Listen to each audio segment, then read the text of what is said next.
Hi guys, good morning. So ngayon, happy ako kasi na-reach na namin yung first 100 sa aming subscribers. Thank you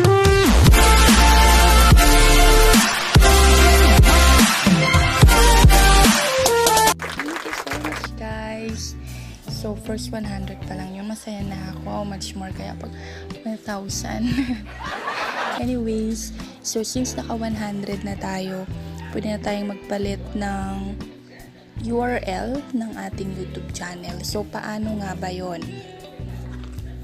So buksan natin yung Chrome, tapos mag-login tayo sa YouTube. So click nyo lang YouTube, tapos antayin nyo lang po siya mag-loading. Okay, so i-click nyo yung profile picture nyo sa right side, yan. Tapos click nyo yung your channel.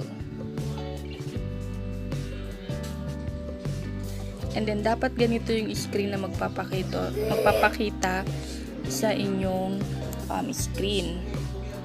So, kiklik nyo dito. Hindi siya naka-desktop site, guys, ha? Okay, so leave it that way. Tapos, balik tayo dito. So, ganito dapat yung screen ninyo. Ngayon, ito yung gagawin natin. Click nyo ulit yung profile.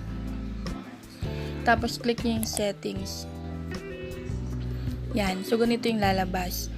Tapos, makikita nyo dito sa under ng profile nyo, channel status and features, add or manage your channels, view advanced settings. So, i-click natin tong view advanced settings.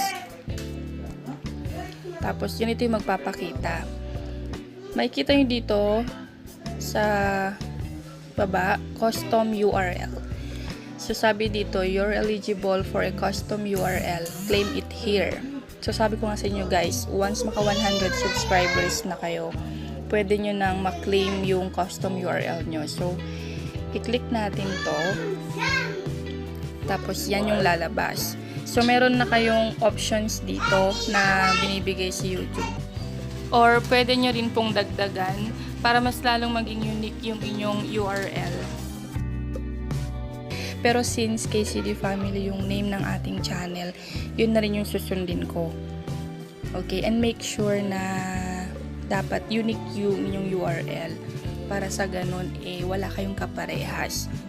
And then ititik nyo yung I have read and agreed to the custom URL terms of use. And then pag okay na kayo dyan, so makikita nyo dito sa URL, ito na yung lalabas kapag sinashare nyo yung YouTube nyo, ito na siya. Yan. Yan na yung lalabas. Pag okay na kayo dyan, i-click nyo na yung change URL. So, ganyan na yung lalabas, no? Once you confirm this customized URL, you can change it again or transfer the URL to someone else.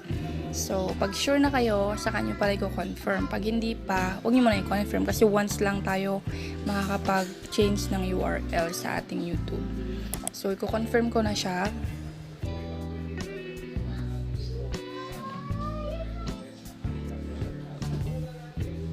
So, yun na ang na-change na natin. Okay, so paano natin makikita kung napalitan na yung ating URL? So, dito, punta tayo sa ating YouTube, yung YouTube app.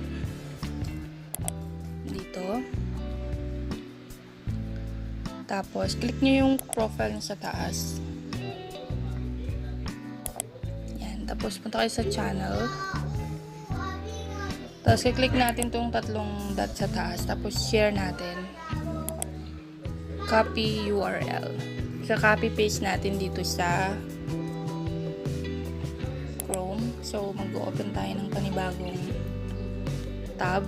Tapos, i-click natin dito, paste. Ayan na yung URL na ginawa ninyo. Ayan na yung lalabas. So, pag click nyo yan, go. Doon na kayo dediretso sa inyong YouTube account. So, dito na tayo. Nandito na tayo. So, nakikita nyo dito sa taas, guys. Ayan na yung link ko.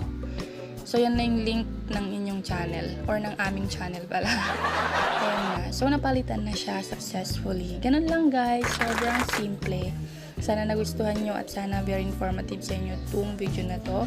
And if so, please huwag kayong mag-atubiling mag-like at mag-subscribe sa aming channel. Thank you so much!